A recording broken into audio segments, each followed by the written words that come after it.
মানবতা বিরোধী অপরাধের মামলায় শেখ হাসিনার বিরুদ্ধে কাল সাজার রায় ঘোষণা করবে ট্রাইব্যুনাল। প্রতিবাদে ঢাকা শাটডাউন কর্মসূচি ঘোষণা করেছে কার্যক্রম নিষিদ্ধ দল আওয়ামী লীগ। এ নিয়ে জনমনে রয়েছে চাপা আতঙ্ক, দুশ্চিন্তায় আছেন পরিবহন সংশ্লিষ্টরা।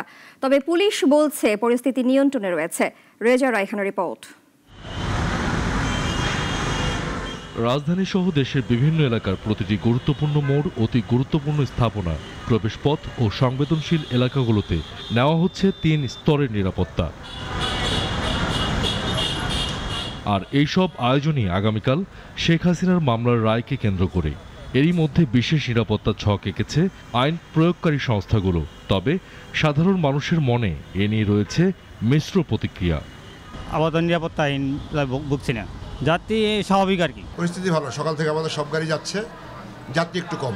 আমরা তো আসলাম মোটামুটি ভালোভাবে আসলাম। গত 2 দিন আগে অনেক গাড়িগুলা আগুন দিয়ে পুরাই দিছে অনেকেই। আমাদের ড্রাইভাররা অনেক নিহত হয়েছে। মালিকগুলা, সাধারণ মালিকের যে ক্ষতিগ্রস্ত, এই ক্ষতির দায়ভার নেবে কে? এটা তো আসলে কেউ নেয় না। বেশ কয়েকটি পরিবহনে আগুন দেওয়ার ঘটনাকে কেন্দ্র করে গত কয়েকদিনে দেশের পরিবহন খাতেও বিরাজ করছে চাপা উৎকণ্ঠা। অবশ্যই প্রভাব ফেলছে, সেখানে জনমনে আপনার ভীতি হচ্ছে। তাতে মানুষ যারা পরিবহনে যাত্রী যাতায়াত করেন তারা শঙ্কিত, আতঙ্কিত থাকেন। এবং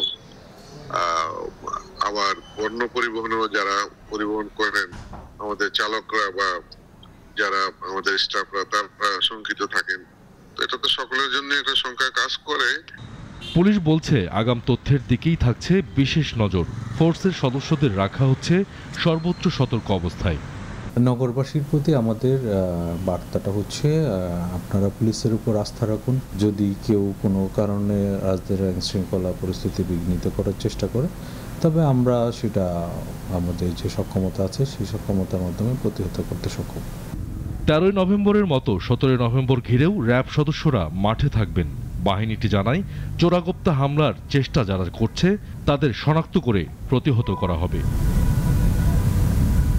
রেজা রায়হান, নাগরিক, ঢাকা।